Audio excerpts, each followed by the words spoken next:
السلام علیکم ناظرین، ولسن فارماسیوٹیکل کی طرف سے میں آپ کو خوش آمدید کہتا ہوں۔ میں ڈاکٹر زاہد ہوں، آپ کا میزبان۔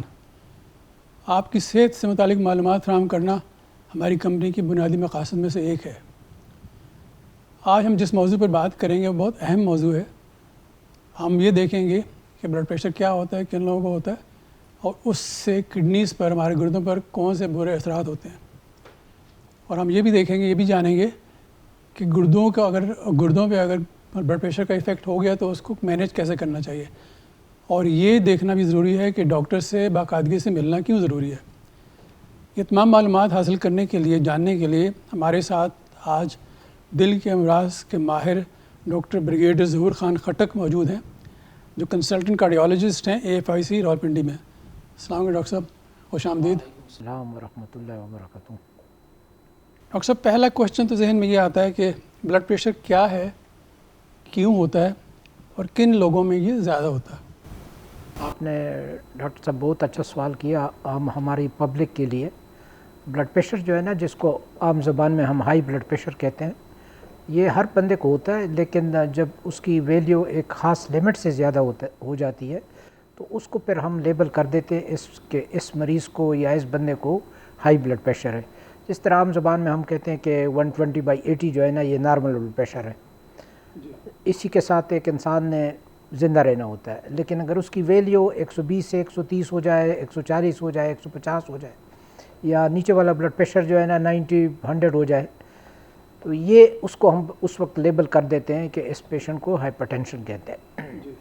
اور یہ ہائپر ٹینشن ایسی ہے کہ جس میں ہمارے جسم کے جتنی بھی اعضاء ہے، دل ہو گیا، گردے ہو گیا، دماغ ہو گیا، ہر جگہ پہ کچھ نہ کچھ اثرات over the passage of time یہ چھوڑ دیتا ہے۔ جہاں تک آپ نے اس بات کا سوال کیا کہ کیوں ہوتا ہے، تو 90% لوگوں میں اس کو ہم کہتے ہیں اسینشنل ہائپر ٹینشن، جس کی کوئی خاص وجہ نہیں ہوتی، فیملی در فیملی چلتا رہتا ہے یا اچانک کسی ایک بندے کو ہو جاتا ہے۔ جو 10% لوگ رہ جاتے ہیں اس میں ہوتی ہے سیکنڈری ہائپر ٹینشن۔ اس میں 80-90% جو سیکنڈری ہائپر ٹینشن ہے وہ ہوتی ہے گردوں کی بیماری کی وجہ سے، اور باقی جو اسینشنل ہائپر ٹینشن ہے وہ زیادہ تر ایک خاص پاپولیشن میں ہوتی ہے، جس میں 40+ یا 50+ ہوتی ہے۔ لیکن جو بلڈ پریشر ینگ ایج میں ہو جائے وہ اس کو ہم کہتے ہیں سیکنڈری ہائپر ٹینشن، اور سیکنڈری ہائپر ٹینشن کی جو مین وجہ ہے وہ گردے کی بیماری ہے۔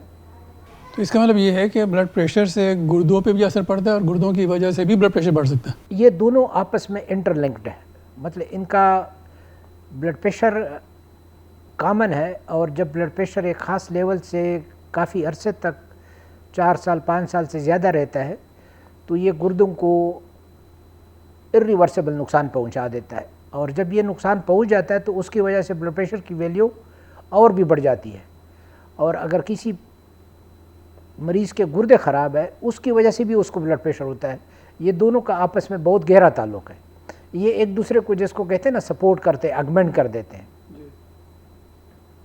تو ہائی بلڈ پریشر سے گردوں پہ کیا ہوتا ہے جس کی وجہ سے گردے کام کرنا چھوڑ دیتے ہیں؟ وہ گردے تو ہمارے لیے، جس کو آپ سمجھ رہے کہ ہماری جتنی بھی صفائی ہوتی ہے یہ گردے ہی کرتے ہیں۔ جسم کے اندر جتنے بھی یوریا کریٹینین ہو گیا جسم سے، جس کو کیمیکلز ہوتے ہیں، یہ گردے نکال لیتے ہیں۔ Over the passage of time گردے کی جو فنکشن ہوتی ہے وہ irreversibly افیکٹ ہو جاتی ہے، جس میں ہمارے جسم کے اندر صفائی جو ہے وہ نہیں ہو پا رہی تھی، اور وہ جو بھی مٹیریل ہوتا ہے وہ باڈی کے اندر جمع ہو جاتا ہے۔ جب وہ جمع ہونا شروع ہو جاتا ہے اور اس کے ساتھ ساتھ پھر خون کی شدید کمی ہونی شروع ہو جاتی ہے، جس کو عام زبان میں ہم انیمیا کہتے ہیں۔ جی، تو یہ گردے کی جو وہ ہوتے ہیں بلڈ پریشر کی وجہ سے گردے کے اوپر یہ اثر پڑ جاتا ہے۔ اچھا، کوئی بلڈ پریشر کا اگر مریض ہے اس کو کیسے پتہ لگے گا کہ اس کے گردے پہ اثر ہونے لگا ہے؟ مطلب کون سی علامات نظر آتی ہیں؟ علامات جو ہے نا مختلف ہوتی ہے، یا تو بلڈ پریشر کے علامات ہو، جس طرح اس کا روٹین کام جو ہے نا اس میں مشکلات پیش آ رہی ہو، جلدی تھکاوٹ ہو گئی، اس کی نیند میں کمی آ گئی، جو اس کی فنکشنل ایبلٹی ہے وہ کم ہو جاتی ہے، بعض اوقات آپ کو چھاتی میں درد محسوس ہونا شروع ہو جاتا ہے، یا آپ کی بھوک وغیرہ ختم ہو جاتی ہے، یا پھر اب تھوڑا سا ایڈوانس سٹیج آ جاتا ہے تو بندے کو الٹی وغیرہ یا پیشاب کا کم آنا یہ شروع ہو جاتا ہے۔ یہ اس طرح کی پروگریشن جب ہو تو پھر یہ والی علامات ہوتی ہے۔ اچھا، جن افراد میں بلڈ پریشر کی وجہ سے گردے متاثر ہو چکے ہوں ان کا دوسروں کے مقابلے میں علاج میں کیا مختلف طریقے سے کیا جاتا ہے؟ وہ جو عام بلڈ پریشر ہوتا ہے جس کو ہم دوائیاں دیتے ہیں، جب گردے خراب ہو جاتے ہیں تو ہمارا کنسرن صرف یہ ہوتا ہے کہ ایسی دوائی دے کہ جس سے گردے پہ دوائی کی وجہ سے کم از کم اثر نہ ہو، اور بلڈ پریشر کا کنٹرول جو ہوتا ہے اس وقت ہمارے لیے نارمل ویلیو سے بھی ہم نے کوشش کرنی ہوتی ہے کہ وہ کم سے کم رہے. تو جتنا کم ہوگا تو اتنا گردے کے اوپر جو اثر ہوگا وہ بھی کم ہو جائے گا، اور جو نقصان ہو جائے وہ بھی کسی حد تک ریورس ہو جائے. اس کا مطلب یہ ہے کہ اگر گردے متاثر ہو چکے ہیں ہائپر ٹینشن کے پیشنٹ میں تو اس کو بلڈ پریشر بہت نارمل رکھنا ضروری ہے، بالکل نارمل رکھنا بہت، اس کو جو نارمل ویلیوز ہوتی ہے اس سے بھی کم رکھنا ہوتا ہے. ہماری ریکمنڈیشن یہ ہے کہ 2-3 بیماری ایسے ہیں جس میں ایک یہ جب بلڈ پریشر کے مریض میں گردے خراب ہو جائے تو ٹارگٹ جو ہے ہمارا وہ کم ہو جاتا ہے. 110/70 ہمارا آپٹیمل ہونا چاہیے. دوسری جس طرح پریگننسی ہو گئی اس میں ہم بلڈ پریشر یا گردے کے اس کے ساتھ جو روٹین کے پیرامیٹر ہے وہ تھوڑے سے ہم اسٹرکٹ کر دیتے ہیں. صحیح.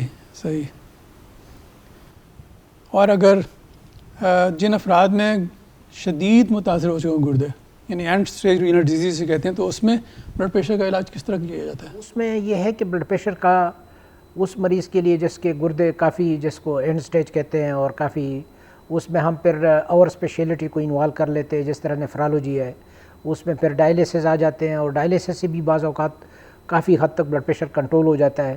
اور دوائیاں جو ہے وہ بھی ہم ایسے ڈوزز میں دے دیتے ہیں کہ گردے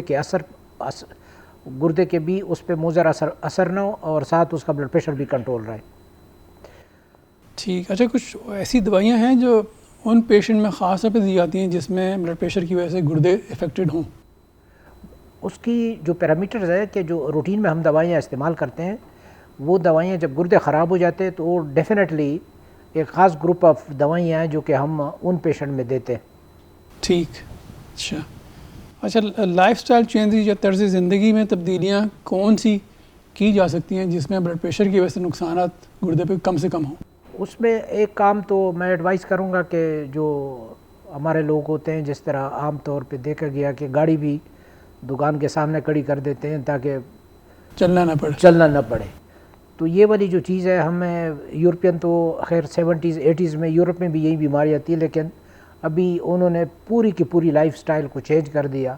ڈائٹ ہیبٹ کو کافی حد تک ایک خاص پاپولیشن نے کنٹرول کر دیا، اور جو بیماری 70s 80s میں یورپ میں یا امریکہ میں بڑھ رہی تھی وہ ڈکلائن پہ آ گئی. بلڈ پریشر بھی کسی حد تک انہوں نے لائف سٹائل ماڈیفیکیشن سے، اس میں یہ ہے کہ میں تو یہ ایڈوائز کروں گا کہ سنت کے مطابق آئیں، کھانا کم کھائیں، اور اپنی ایکسرسائز وغیرہ جو ہے روٹین میں اگر ہفتے میں 5 دن بھی کر لے، جس کو ہم ورک آؤٹ کہتے ہیں، وہ بہت ضروری ہے. اس کی وجہ سے فرض کرو اگر ایک بندے کا بلڈ پریشر 140 ہے اور وہ اپنے ویٹ کو ریڈیوس کر دیتا ہے سے کہ 6 مہینے میں یا سال میں، اور بلڈ پریشر کی ریڈنگ اس کی 140 کی بجائے 125 پہ آ جاتی ہے، تو اس کو ہم بلڈ پریشر کی کیٹیگری سے نکال لیتے ہیں. مطلب کنٹرول ہو گیا، نارملائز ہو گیا. تو اس پیشنٹ میں پھر دوائیوں کی ضرورت نہیں ہے. باقی کوئی سگریٹ پی رہا ہے تو یا الکوہل وغیرہ کی جو حساب کتاب ہے، وہ چیزیں جو ہے نا بلڈ پریشر کو کسی حد تک مطلب کنٹرول کر لیتی ہے اگر لائف سٹائل ماڈیفیکیشن ہو. لائف سٹائل ماڈیفیکیشن مراد ہے کہ انسان کی جو طرز زندگی ہے، اور وہ طرز زندگی ایک ہیلدی طرز زندگی گزارے. خوراک میں بھی زیادہ تر فروٹ وغیرہ، سبزی وغیرہ، چکن فش وغیرہ کا استعمال کرے. یہ جو تلی ہوئی چیزیں، پکوڑے، سموسے، یہ کوئی ہیلدی ڈائٹ نہیں ہے. جی. شکریہ ڈاکٹر صاحب آپ کا بہت بہت کہ آپ نے اپنا قیمتی وقت ہمیں دیا. بہت بہت شکریہ آپ کا. اور آپ کی دی گئی معلومات یقیناً بہت اہم ہے، اور ہمارے مریض جو اس کو سنیں گے اس سے استفادہ حاصل کر کے خوشحال زندگی گزار سکیں گے. بہت شکریہ آپ کا. شکریہ ڈاکٹر صاحب. Thank you sir. ناظرین، یہ پروگرام ولسنز کی جانب سے پیش کیا گیا. اب ہمیں اجازت دیجیے. اللہ حافظ.